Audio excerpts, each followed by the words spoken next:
Good evening,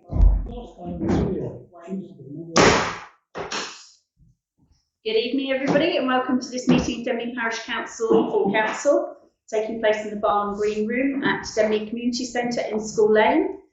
It is Wednesday, the 20th of November 2024, and the time is 7:30. I'm Councillor Langford Smith, and I'm Chair of Council. The meeting is being recorded, and the recording will be uploaded to our Council's YouTube channel. Can I please remind everyone to switch your mobile phone off or to silent?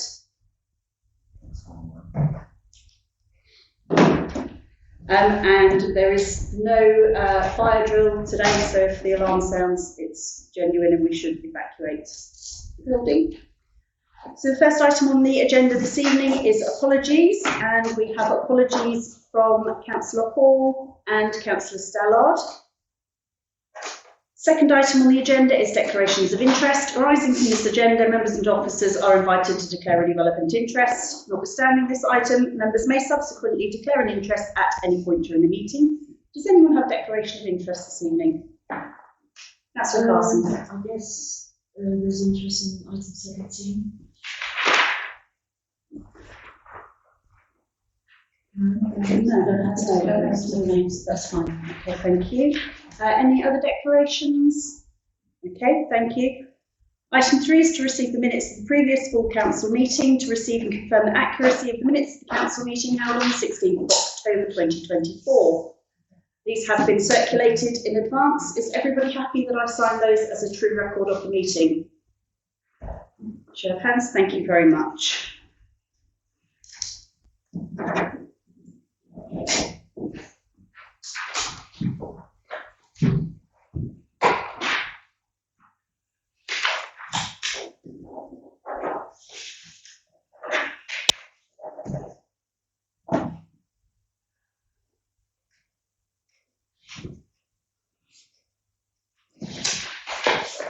Thank you, Sarah. Item 4 on the agenda is Denmead Parish Council projects. So we have the updated sheet with all of the ongoing projects on. Does anyone have any queries, comments? Okay, thank you. In which case, we thank the clerk for those and we note. Item 5 is public participation, and we have no members of the public present this evening, so we will move on to item 6, which is to receive the minutes, reports, recommendations and resolutions from the meetings below. In accordance with Standing Order 12C, the only minutes to be received by Council are those that have been approved by the appropriate committees, and these can be found on our website. Planning Committee minutes of the 2nd and the 23rd of October, the Amenities minutes of the 9th of October 2024, and the Finance Administration and Personnel Committee minutes of the 25th of September. Councillor Brown? Just checking whether the amenities minutes signed, because we won't call for the signature of the ones previous. And the last ones won't come out yet. Well remembered, Councillor Brown. Yes, there was insufficient numbers who had been at the previous meeting. So we can't receive. So those could not be signed at the last amenities, which Councillor Brown remembered, and I hadn't. Okay. So we can't receive those because they weren't signed. Okay. So in which case we will receive and note the other committees that I've read out with the omission of the amenities of the 9th of October, and we'll bring those to the next full council. Okay. Thank you. Item 7 is to receive district councillor report. I take it we've not received a report from any of the other district councillors. Okay, in which case I will give you a brief update. The economy team at Winchester would like to draw to your attention 3 projects they've recently launched as part of the Green Economic Development Strategy Action Plan. Business Growth Factory, and that is a new programme to help entrepreneurs, early startups and small to medium-sized businesses across Winchester to boost their growth and innovation. And they're running that in partnership with IncuHive, which promotes crucial business skills such as the ability to identify target markets, effectively manage finance and make successful investment pitches. And there is contact detail on there if anyone is interested in that. They are also providing retrofit skills training. And this is for residents, businesses, householders and community groups in the Winchester district to help them understand how to upgrade their home or their business premises to make them more energy efficient and climate friendly. And they're working in partnership with Hampshire County Council to offer this free training. There's 2 courses available. One is Retrofit 101, which is a 2-hour online course for a fundamentals of whole house domestic retrofit, principles, best practice and why it's important. And the second one is an NOCN Level 2 in Understanding Domestic Retrofit. And that's a 2-day course to further develop knowledge around retrofit. And this can be undertaken online as well or in person at Base Point in Winchester. And the training sessions can be booked by contacting skills@hants.gov.uk. And then there is also a digital skills for residents programme, and they can help you find and apply for jobs. So there's more information on the link there, which will be circulated later. The other key piece of information, I've just come from an online briefing about the local plan. Winchester submitted the local plan regulation 22 to DSLG on Friday, which is ahead of schedule. There is basically the examination that they're hoping will now be taking place in February. And the only fly in the ointment is that they may have to downgrade the letting standard, which is the green standard that they will expect all buildings to meet, because apparently that has not been adopted as a national policy, and therefore it's contrary to the national policy. So they're waiting for feedback on that.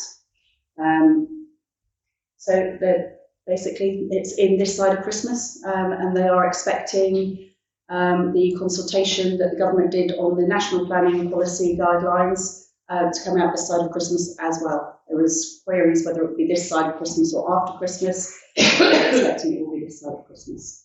So everything is going at pace. So that's the District Councillor update. So we'll move on to item 8, which is financial. 8.1, orders for payment. To consider and approve the orders for payment list 12. Again, this has been circulated. Is everybody agreed that this should be signed? Thank you very much. That's unanimous, so we'll sign.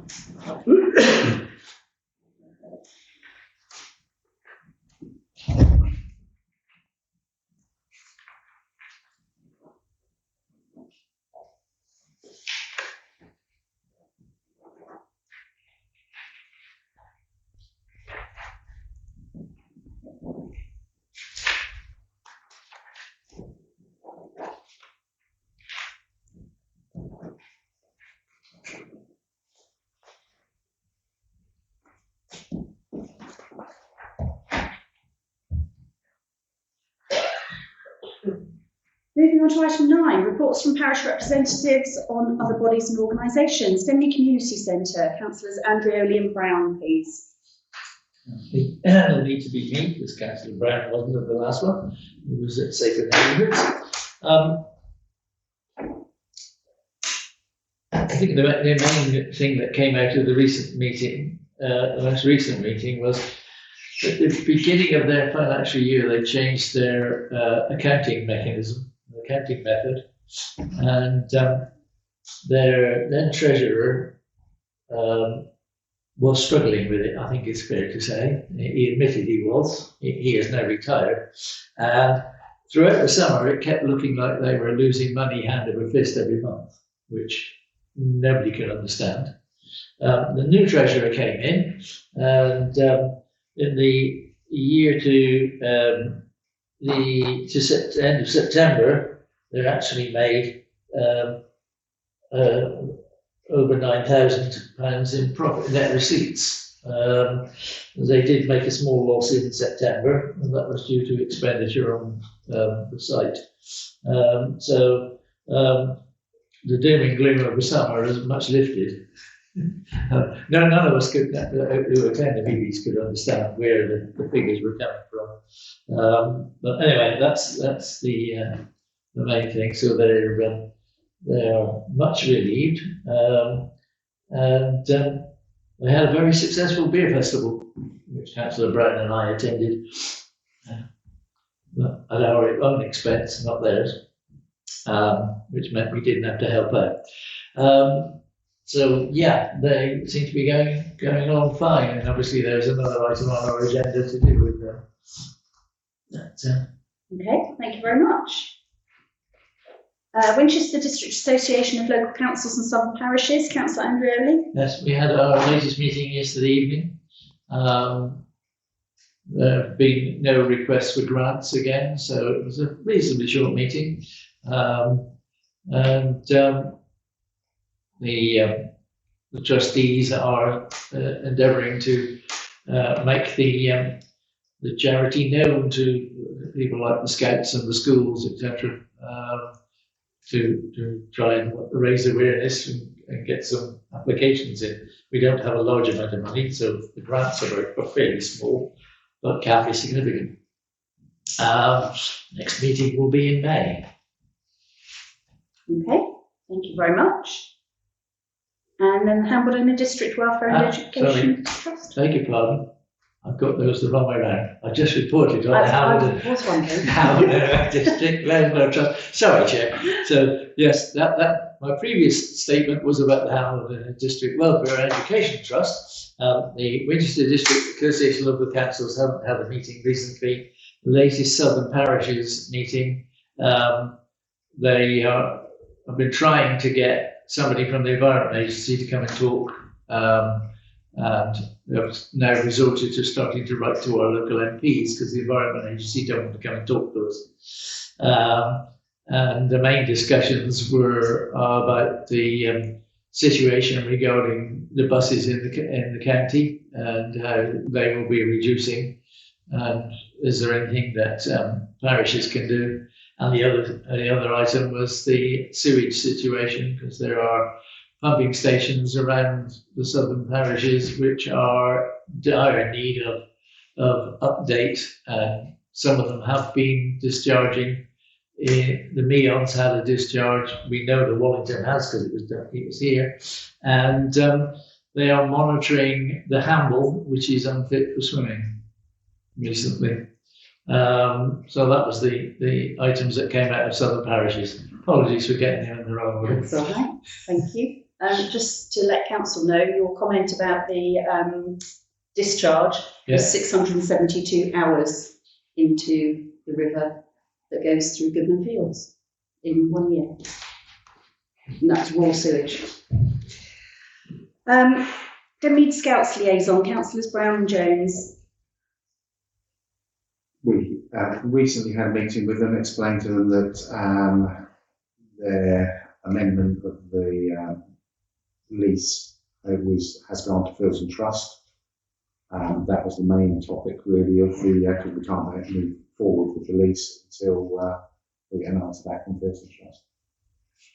Okay, thank you very much. And again, just to let council know, there were two options. One was the regular normal Fields in Trust service. The other was the expedited version, which would possibly come back within 2 months, but there was a fee of £1,500 for that one, so we just went for the normal regular service. DPC Lease Working Party, Councillors Brown, Jones and Berry. There's an item on the agenda for the lease. Thank you. And then Denmead Football Club, Councillors Andreoli and Langford Smith. We've not been asked for a meeting, so nothing to report. Councillor Brown? Can I ask for the next full council meeting, there is a Olds Club added to the list. We did have a meeting with them recently. Okay. Thank you. We move on to item 10, which is policy review. The following policies align with current legislation, and it is a statutory requirement that council have these policies as standard. Once adopted, these policies should be added to the standard FAMD meetings for updating as new risks appear or change. So 1 is the risk management policy, and 2 is the risk assessment and schedule. To review, amend and adopt. Have everybody had a chance to read through these? Does anyone have any queries? Councillor West. Just on the risk assessment schedule, I think we've been very, very liberal with risk being low. You just first one on the first one on the first page, your health and safety, you've got that as a low risk. That is never going to be low. That's how you can do. And without mentioning too much, but a recent video that was seen by everyone, I could identify at least two, if you like, health and safety issues there that could compromise us. And I'll go through them with you later because I don't want to talk about the video. So I think that needs to be reviewed all the time. You've got human error or human the wrong will, if I mean, you're going to have an issue. We're going to come to FAMP each meeting, so we can update. Yeah, but I think there's quite a few. There's an awful, they all seem to be low or medium, and some of them I just think is low because I don't understand. Sorry. Okay. Well, your advice on that would be very much appreciated. So, other than the actual ratings, which we can go through at FAMP, is everybody agreed that we should adopt these policies? Show of hands, please. And against? Abstain? Thank you. Item 11 is the proposed meeting timetable for 2025. To discuss and agree on the meeting timetable, to discuss and determine action. I just have one query with regards to the August meeting. So we've got 27th FAMP at 7 PM prior to planning. So that's FAMP. So I don't understand why it's in there as the 27th when actually we're holding it on the 6th. 6th and 27th. Sometimes have two meetings, look. So. Right, so you're proposing that FAMP is on the 27th before that planning meeting, Yeah. right, okay. Yeah. I'll keep up now. Councillor Berry. I haven't got a copy. It would have been issued with everything that was sent out online. Not in there. Sorry, absolutely. Give that one to Councillor Bell. Keep going. Right, cheers. Thank you much. Oh. Is everybody okay with these dates for everything? Councillor Andreoli? I'm not going to object to it as I did it, but I just wondered whether we'd actually confirmed the APA date has actually been booked at the church hall. Not yet. Yeah, because that is rather That is a important to key get it done early. Okay, Councillor Brown? We've not got an amenities meeting in November or December. Councillor Andreoli? Yeah, it's, well, as I recall, last year, Councillor Brown was concerned that we had fewer highways and more amenities. This year, next year, we've effectively lost a Wednesday because the 1st of January is a Wednesday. So, and as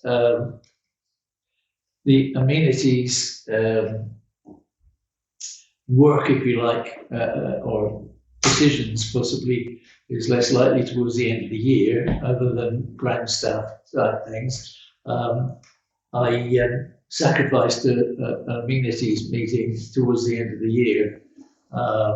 I mean, I'm happy enough for people to suggest changes, but it was, I've done this for quite a few years, and this one was awkward because effectively we lost a Wednesday. So I had to lose a meeting somewhere, and I thought towards the end of the year amenities was less likely to be needed.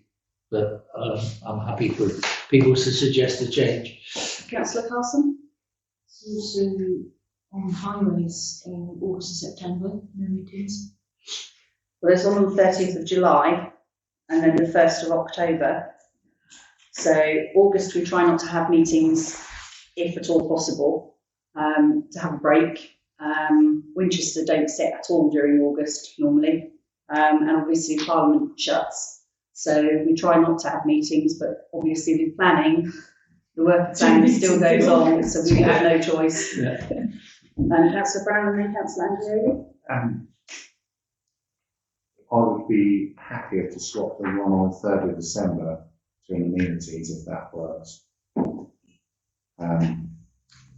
Highways in winter times it works the same way, but just in case we have anything that needs to be discussed before the Christmas period, I would thought amenities is likely to have something on it, bearing in mind storms and things with trees.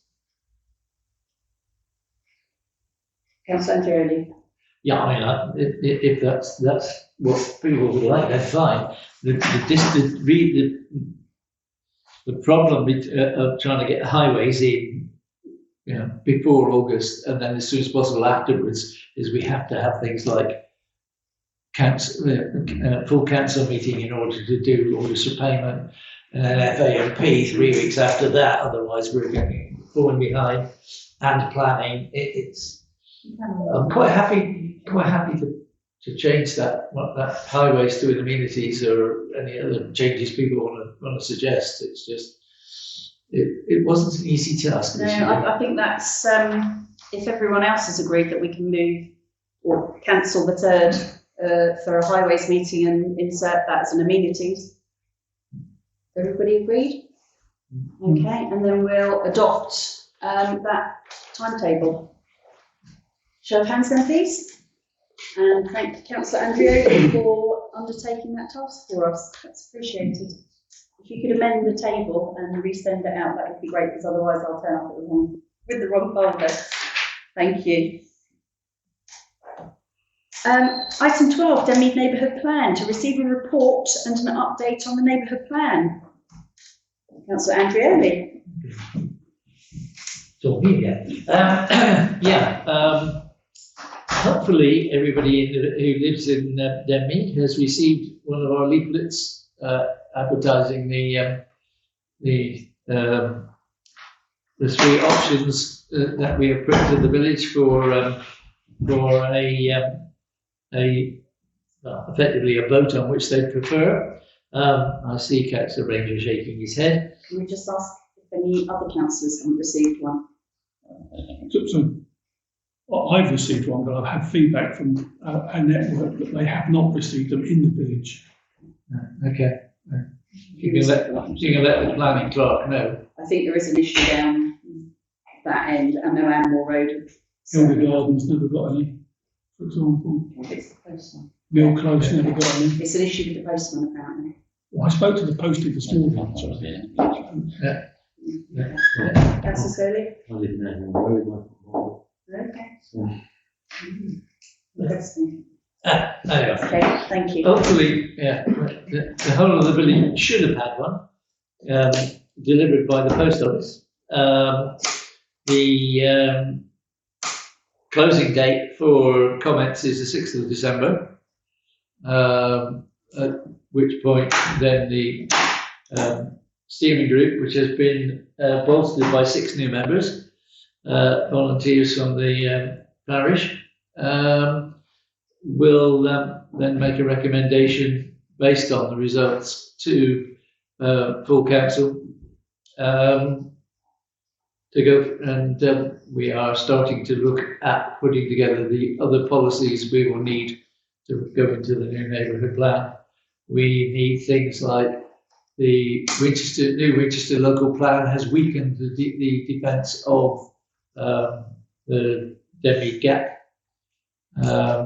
They have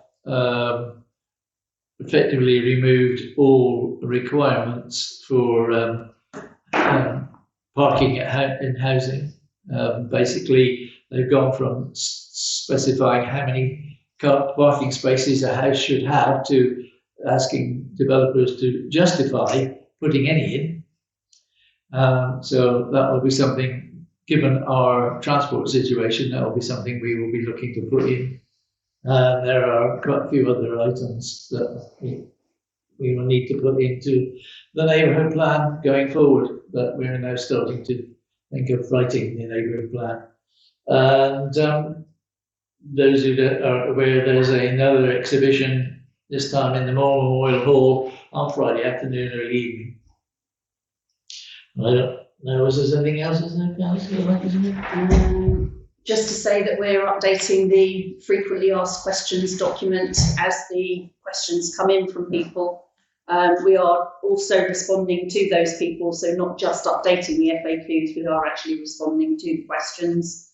And Joe has reported today that now the leaflet has gone out, people are coming back, so they've been to the exhibition and they've made their initial comment, and now they've received the leaflet and they're coming back with further comments. So she's actually tying, because she knows who has made the comments, because they have to provide their name and postcode, she's tying the two comments together, but putting a different date so that we know that that's two engagements and not just one engagement, for example, because that's all information that we'll need to provide to the inspector, how many people we engaged with, how many times, etc., etc. Other than that, question, is the email from Joe about all of the questions and everything, is that going around to council as well as the steering group? Not the, sorry, which one? The summary of all questions. Not sure. The FAQ. Yeah. No, I don't. I'm not sure. Okay. I think possibly not. I think it might be useful for council to be kept updated to receive that. So I'll send that round to everybody following the meeting this evening. Okay. Anything further, Councillor Andreoli? Can't think of anything on hand. No, we've got our first meeting of the new group, steering group, on the first Tuesday of the December. Can I make a suggestion that I know that we don't necessarily want to use social media in all that disguises, but if people in Denmead have not received a copy of the plan, a copy of the policy pamphlet from the Royal Mail, then they can get a copy of it from A, B and C. I think that would be quite a useful opportunity perhaps to force the issue. Are we allowed to do that? Can we do that? Should we do that? Well, we have posted online a link to the neighbourhood plan website. It's on there. It's on our website as well. Mm-hmm. In terms of actually physically getting a copy, I don't think we've actually got that many copies left. We have a box. There are some here.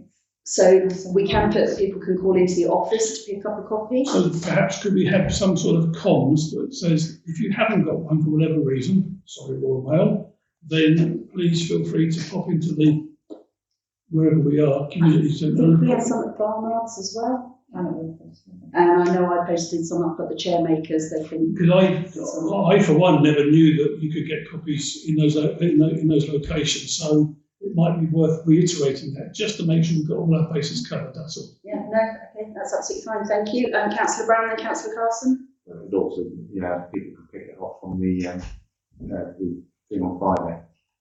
From the exhibition on Friday, if they can get there. There's also copies here. Councillor Carson. Can I suggest that we adopt that as our social media post? And I'd be happy to put some words together. Okay, thank you very much. It's appreciated. Okay, anything further on the neighbourhood plan? Okay, thank you very much. So we move on to item 13, which is the public open space handover, minute reference 08123C. Tozers have had a response and they've included the TP1, which is transfer of property document 1, for signature if the council are content with the response and wishes to take over the land, to discuss and determine action, and for signing by the chair at the meeting if appropriate.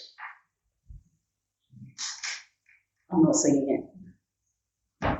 Councillor Brown. We have Tozers clarified, so I haven't read this, but have they clarified the fact there's no ransom strip across the back of that piece of land? There is a ransom strip across the back of it. There is a ransom strip around the entire area. So the hedgerow that's in the back of the car park is in that ransom strip. Yes. So not all of it. So let me draw on the map.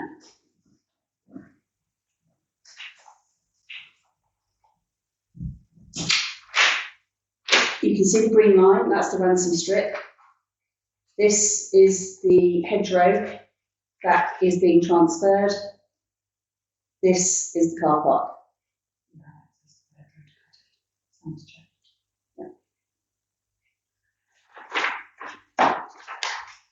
So potentially that area it goes along behind the houses. So that could be part of the area that is maintained by the management company.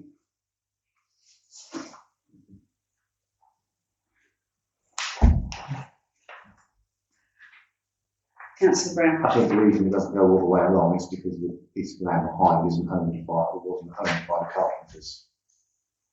Because when you and I went and had a look at that hedgerow. So there's another line here. Yeah. That is owned by this house here. Yes. That piece is owned by this.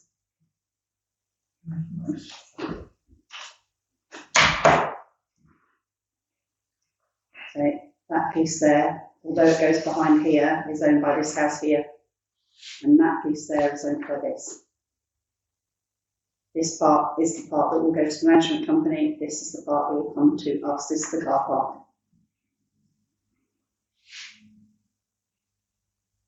Okay, are we all clear? So they are talking about the public open space and also the car park and the play area.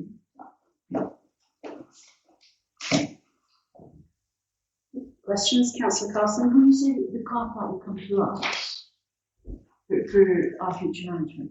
Yeah? Yes. But I don't know if this is factual, but certainly what I heard a number of people vociferously say is that should that land be developed, that the access to it is going through that car park. That's not correct. That's hearsay on Facebook, which is why we don't respond to Facebook. No, but I just wanted to clarify that there is no plan. There is no plan. Yeah. Councillor Brown. In the fact that it would be owned by the parish council and become part of parish council land would almost certainly stop it from Well, being that's accessed. why I raised it. So if you look on your paperwork, you have the map of the two areas that are going to be transferred, which is part of the 2P1 document. That shows you the Carpentersfield Field development and shows you the area outlined in red on the transfer of property plan. That shows you the land that will be transferred to the parish council.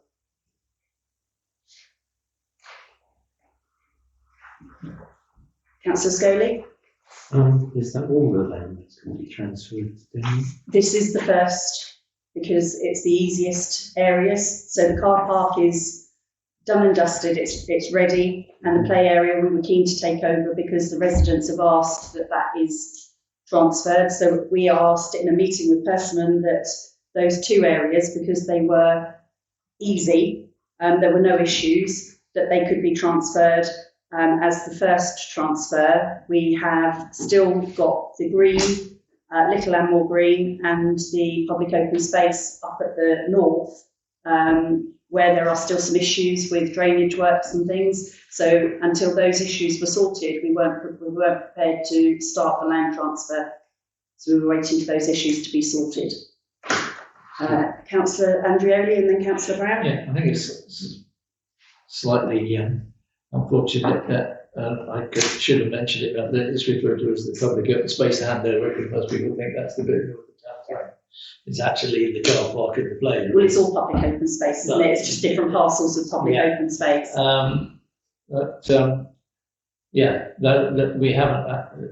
have a council resolution not to take the bit north of Towers Lane until such times as the issues are sorted. But we have I don't think we've got anything like that on this. And we are keen to put in the play area, which we can't do until it's our land. Councillor Brown? On that note, does the ransom strip affect the play area at all? No. So there's no ransom strip at the top of the play area where it meets Towers Lane? There probably is, but not yet. It doesn't affect the play area. Have we checked that that ransom strip does not run through that piece of land? Because if the ransom strip is over a metre wide, and we then put a play area on it. No, this document shows you the land that is being transferred to the parish council. So that is definitive. all the land that is outlined in red will come to the parish council. So even if there is a ransom strip there at the moment, then this document overrides that ransom strip because that is being transferred to us as parish council. Councillor Andrioli? The ransom strip doesn't run along the road. It goes around the Amwell Green, as we now call it, and it doesn't.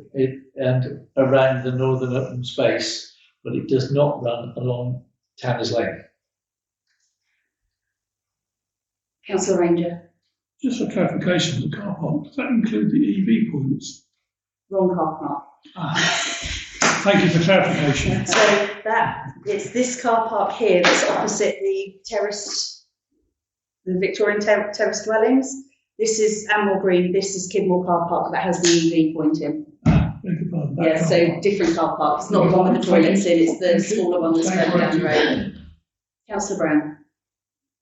I always thought that there was a ransom strip around the whole site, because if you don't put a ransom strip on the roadway, then that's an access point to be able to go into that site. Can I bring you back to the content for the agenda, which is the open space that we're looking at the land transfer? We're not talking about the ransom strips around the perimeter. Councillor Brown? It affects these pieces of land. This is why I want clarification on the ransom strip. There is no ransom strip on these pieces of land.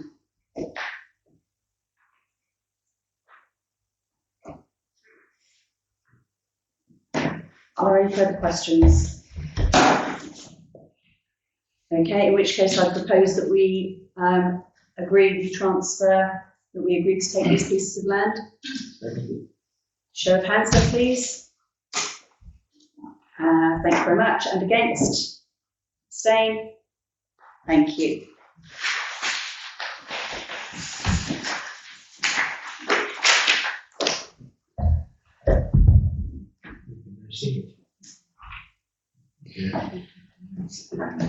It says it should be signed at the meeting.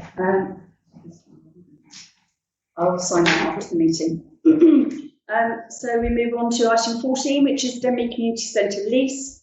The Denmead Community Centre and the Lease Working Party have now approved the lease for us to discuss, review and approve for signing.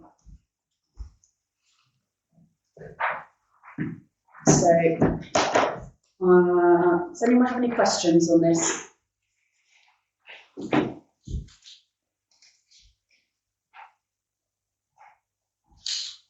So I had a query at 112, which is a reference to writing or written includes fax but not email. Councillor Brown. I queried that and our solicitor came back and said that fax can be lost, or there was a reason given because I asked the very same question. In which case I've got a query on the Denmead daycare because it says the opposite in that one. Right, okay, that's my first query. Thank you. I think that was my only query on that one. Oh no. Yeah.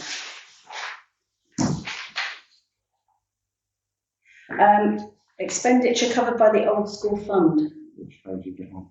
9. 6.4. The landlord is not obliged to agree that such expenditure can be covered by the old school fund. So are we saying that any repairs to this building will be covered by the old school fund, which is basically the money that we receive in rent that we put into the old school fund? Councillor Brown? I think it just says the other thing, other way, doesn't it? It says that the money won't necessarily be used to help the old school fund. It has to be agreed.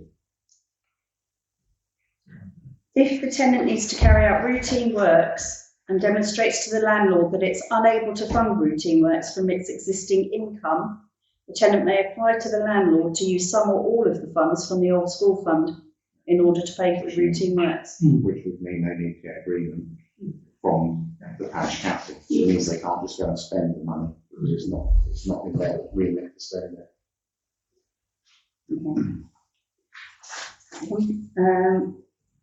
So 16, save for any dispute arising under error bookmark not defined. And then we've got that again at number 7. Sorry, page 12. Yeah, 16 jurisdiction. Yeah.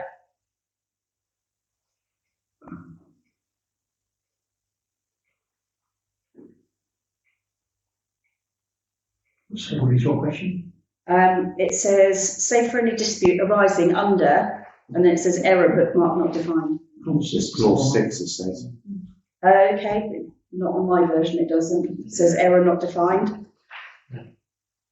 Because it's been printed, Chair. Mm.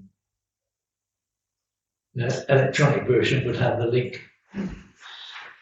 Helpful, thank you. Same at 7, can you confirm that that is correct? 7, except as provided in error bookmark not defined, reference source not found? 7.1 is it all? No, 7. Alterations. 7 just says, you've got 7 which says re-entry. 7.1, 7.2, 7.3.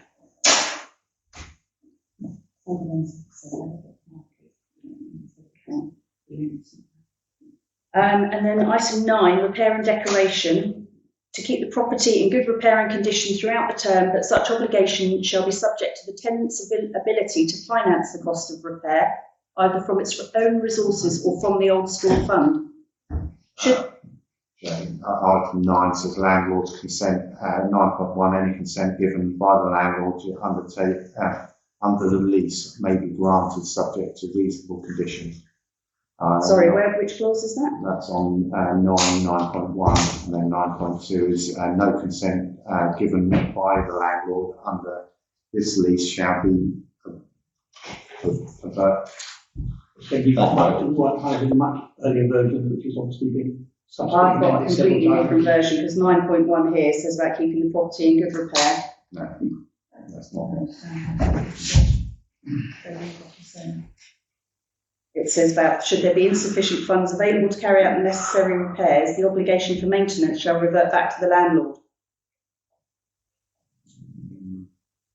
No, I can't find that in there. Got notices in entire agreements, and several liability, landlord's consent, set off, re-entry, old school fund, landlord's covenants, tenants' covenants. So it's going backwards, reservations, grant. Okay, I clearly have a different lease. What page is that? I'm looking at 2.9. page 16. There's 2 9s. On page, yeah, you on page 16, or you on page 7, I think. Page 9, 16.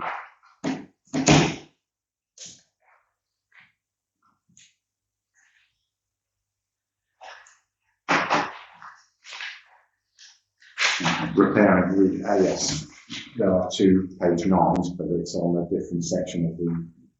2 sections, I'm sure. This is schedule 2, covenant, tenants covenants. Yeah. Yes. And I'm looking at 9.1. And what is your query there? You're a very straightforward situation. If they've got no money and can't repair, they ask us to do it. We agree or we serve notice on. Isn't another alternative. Okay.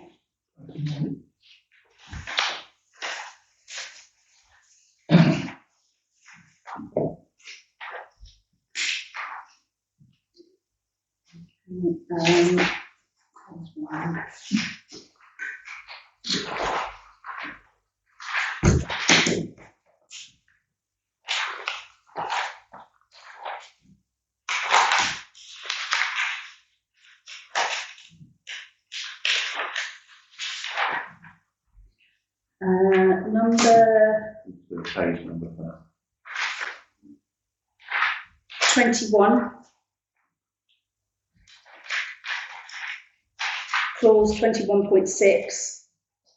page 21, as, sorry, prompts in the it's part. page 20, 21.6. Provided that paragraph 22 shall not exclude the use of property for normal community hall activities, including but not limited to local outdoor activities such as proms in the park, fetes and other music festivals, including LGBT and other inclusive events. Do we really need to specify in there that it's in? I just find that highly offensive, because it means that they would potentially be excluded, and of course they wouldn't. Councillor Carson. I was actually going to mention this. I think it's almost offensive that it does say including LGBT and other inclusive events. It quite clearly states and other music and festivals. Full stop. That is, I have to say, as a very inclusive person, I think that's totally unnecessary. Councillor Brown. This wasn't drawn up by us, this has been looked at by our solicitor and the community centre solicitor. And we have gone backwards and forwards with it, and they have not picked up anything on it. It doesn't say full stop. There is no full stop in that sentence. So it doesn't say full stop. Festivals including full stop LGBT. No, that's the point. But my proposal, my point was it should be and other festivals, full stop. Because we are wholly inclusive. We don't need to specify. By including that, you're excluding others. You're making a point that's not necessary. So the point has been made by our solicitors, it wasn't us. They wanted it in there. I've seen it in another lease I was recently involved in. It seems to be including too much. It doesn't need to be included, but the advice was to put it in there. So could we to argue with two sets of solicitors? Councillor West. So apart from that, I don't even know where paragraph 22 is on it. It's not on it. Page 20. Yeah. Yeah, provided that paragraph 22 shall not exclude the use. But where is paragraph? I think it's way back. That's what we want. We're going to something that doesn't exist, I think.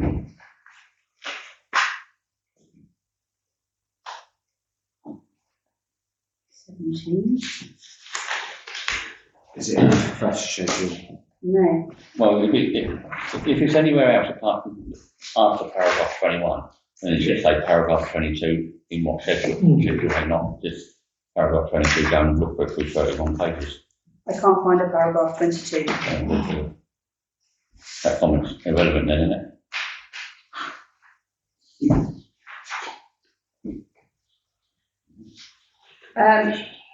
So I propose we go back and query which is paragraph 22, because there doesn't appear to be one. And I would also like to propose that we put other music and festivals full stop and take out the including LGBT and other inclusive events. Councillor Ranger? No, I just agree with you, sorry. Can I have a show of hands then, please? Sorry, show of hands. And against? And abstain? Okay, thank you. Can I just ask one question? There's, in 10, it says joint and several liability, where the landlord or the tenant is more than one person. Those persons shall in each case be jointly and severally liable. Does that mean that councillors will be liable for it? Sorry, where are you in this? Page 10, item 10, joint and several liability, where the landlord or the tenant is more than one person, those persons shall in each case be jointly and severally liable for their respective obligations. Council is a body, so individual councillors cannot act on behalf of the council, so it's council as a corporate body that is the person that is liable. They can be made liable. Sorry? They can be made liable. If it says so, then it says that you can be severally liable. It doesn't say. Several relates to the council body, that is the party, that is the individual. If I will clarify that when we ask the question. Jointly describes that. Separate is separate, isn't it? Yes. Yeah. Councillor West? Yeah, I know you're going to ask a question, but regards to that is, you can, I agree, Councillor Hill. We might agree now.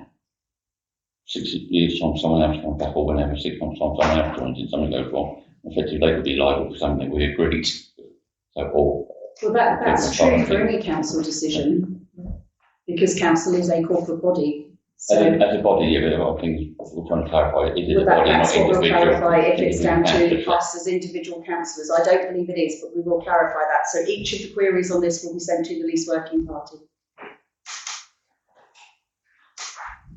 Okay, thank you. Yeah. Councillor Brown. Chair, can I ask that people actually read this document before we come back to the next meeting? Because these comments could have been made, we could have answered them and then signed this document. Councillor West. No, you can't answer that. It's up to us when we read it, and we can make a comment at any time. That is the reason for having it on the agenda, is for discussion. Okay, thank you. So we move on to item 15, which is Denmead Daycare. Denmead Daycare and the lease working party have approved the licence to discuss, review and approve for signing by the chair of council and witnessed by the vice chair.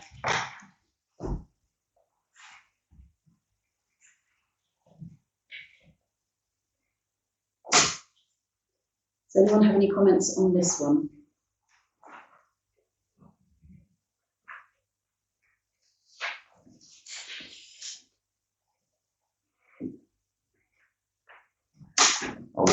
I will have a comment on that, which has been discussed with the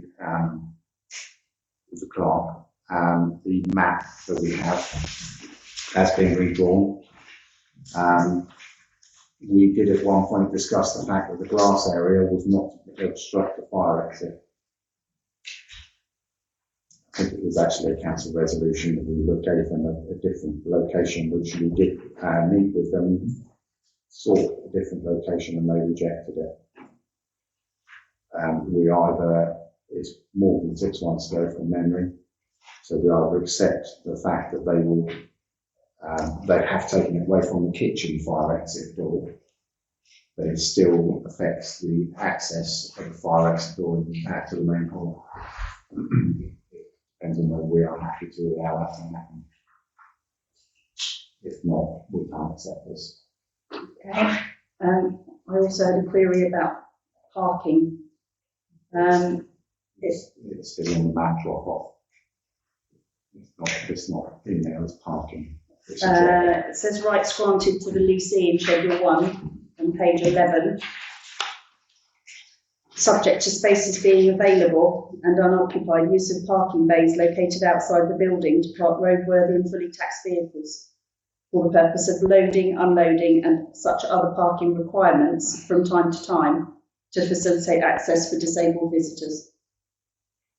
Councillor Brown? That's correct. That was queried, and I asked for that to be removed, and asked us to advise us that we couldn't remove it because they are effectively open parking spaces. So if there is someone that's disabled, their parking spaces are there and they can be used. But we have put it in there that they are not to be used as a permanent basis. Okay. I wasn't aware that there was actually a parking space. I thought that was for vehicles to come out of the yard, No, reverse and come back out in forward gear. Councillor Brown? No, there's enough room in the yard to turn the vehicle around anyway. But the hammerhead at the top has Grass Creek style parking space by way of the shipping containers, rather than being a disabled bay. Okay. So, anyone have any further queries? Does anyone have any queries on the grass area? That's the rest. I only agree with Councillor Brown, who said they can't have it. I can't should be used for a block in that space. So there is just not, I think we can accept it. So we'd like the grass area removed from the lease, from the licence. Removed or amended so that they can. We can make a permanent walkway of some sort, a designated area to walk Well, over. this is the area that they fence off for the children to play in during the day. If it's in the lease, then what that's all. No, it does say in here that they have to remove it. Councillor Brown. The area that we've proposed for them was, if you look at where it says club room, you have a fire exit that's halfway down the club room on the right hand side. It was from the lower side of that door down past the youth room. The reason they rejected it is because the footpath that runs along underneath the canopy goes through that area.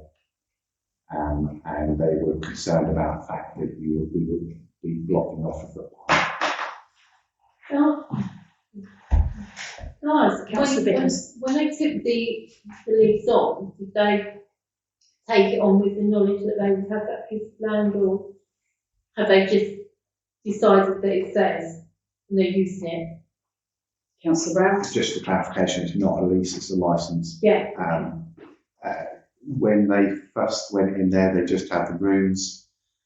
Then they got a storage container, all agreed by council, and then they asked for a piece of outside space for the children to be able to be outside. That's where that comes from. It's all been agreed over periods of time by council. I think it's grown over time because originally they just had the main hall, and then they wanted the youth room as well, so that was added on, and then there was the storage container. But it's all been previously agreed. Councillor Brown. I was just going to clarify that it has all been agreed. Yeah. Including the removing of the fencing, because you're not allowed to fence off parish land. Councillor Scully. Yeah, with respect to the parking space you're talking about, is it actually marked as a disabled space? Which would prohibit anyone but disabled people parking. Councillor Brown. No, it's not. Councillor There Andreoli. used to be two there marked as disabled spaces. I can't remember why we removed them, but we were advised to remove them. I think it was because they weren't, no, I remember that. We were advised to remove them because they were effectively two normal car parking spaces with a disabled marking on, and they weren't the right size for disabled bays. So they were originally envisaged as two places for disabled people to park to use the pavilion. But a single one would be acceptable because there'd be room to get doors open and wheelchairs in and out. But the original idea was it was just two parking bays marked as for disabled, and it was insufficient. Councillor Brown. I would propose that we actually accept the part of the grassed area. It affects one fire exit. Fire exit to the kitchen was previously blocked, which was a problem because if there's a fire in the kitchen, the only exit is into the hallway. There's sufficient area outside, even with it fenced, to give us a good enough area to escape from. Councillor West. So my concern is a fire exit, so it's got to be used as a fire exit, you can't block them. And just because they're using something outside, we don't know what they're going to put there. They might decide to move some of their play equipment by then, while blocking the exits or restricting the exits out. Fire exits have to be left as fire exits, otherwise they're not.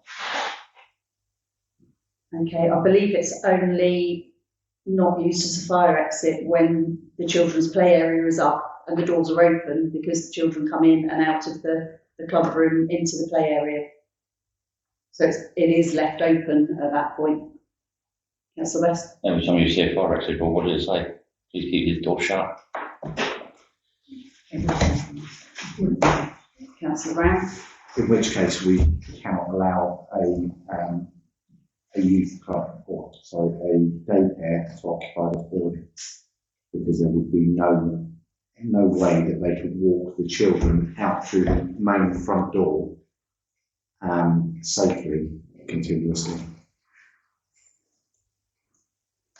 Councillor Andrioli. They wouldn't necessarily have to, because there's the other fire exit. Sorry.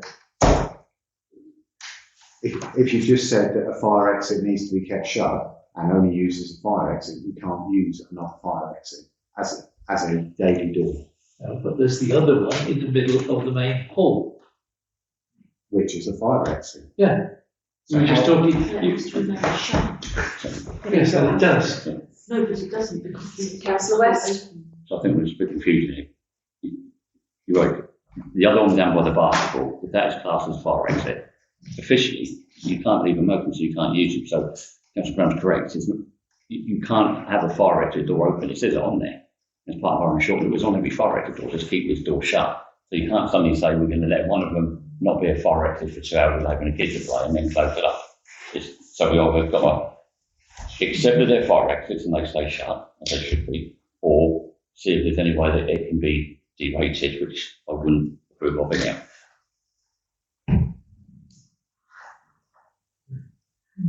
Anyone got a suggested solution?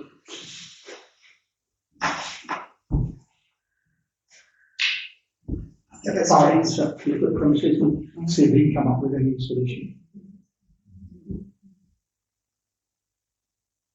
Okay, is that a proposal?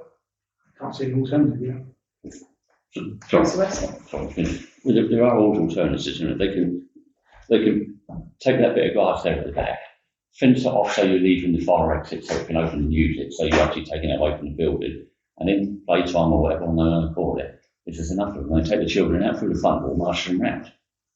It's, why look for a solution when there's already one there? It's just something they've got to walk around the building instead out for it. No, I think the point is that the children are in the club room and the grassed area, so they come and go as they wish when they're playing.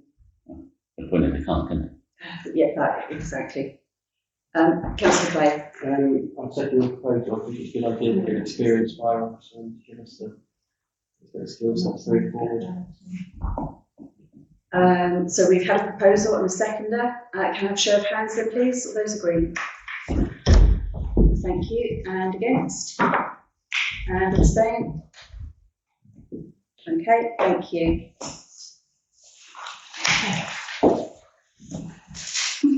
Item 16, proper officer role transfer. To transfer the role of proper officer to the responsible financial officer from the parish clerk. Everybody is aware that Sarah is leaving us. So we need to have a proper officer. It's a designated role by law. And Jenny has undertaken this for us on previous occasions. I have asked her, as Sarah has also, if she would be willing to do this again for us for a temporary period. We do have a new clerk starting on the 2nd of January. Contracts have been signed. So I would propose that we transfer the role of proper officer to Jenny, our RFO, until the new clerk joins. I would also suggest that are you voting? No, I was going to second. Oh, okay. So just before we do that, in the interim period also, we don't have a clerk. So again, in previous times, oh, is it? Yeah, there's no. Oh, parish clerk, okay. Right, fine. Can we have a show of hands for all those that agree that we ask Jenny to take on the role of proper officer? Sorry, Councillor Scully, has a question beforehand? Can we have more than one proper officer? No, it's a one-person role. So can we have a show of hands that we transfer the role of proper officer to our financial officer? Thank you very much. Item 17 is Code of Conduct. Winchester City Council received several Code of Conduct complaints against various council members, but every response that we've received so far have concluded that no breaches occurred, so we note those. Item 18 is the parish clerk. The post of parish clerk has been offered and has been accepted by Joanne Harris. She sent her signed contract to me earlier this week. She starts on the 2nd of January. Obviously, the email can't be left unattended, especially with the neighbourhood plan going on at the moment. I have stepped into the breach previously. If somebody else would like to, please volunteer. Otherwise, I propose that I'll have the role for the month, very months over Christmas. So I'm anticipating that we probably will be closed before Christmas and New Year anyway. So I'm hoping that things will be very quiet. So thank you. I had a second proposal before I even managed to finish speaking. So can I have a show of hands, please? Thank you, that's unanimous. Item 19 is the confidential report to pass a resolution by the Public Bodies Admissions to Meetings Act of 1960 to exclude the public and press for discussion of a confidential report relating to the following matters relating to a residential boundary. However, just before we go to the confidential report, I'd like to formally record Council's thanks to Sarah for the work that she has done for us for the last 2.5 years. And I'd like to wish her well in her move down to Cornwall tomorrow. So thank you, Sarah. So we'll move on to the confidential report to discuss matters relating to a residential boundary. I still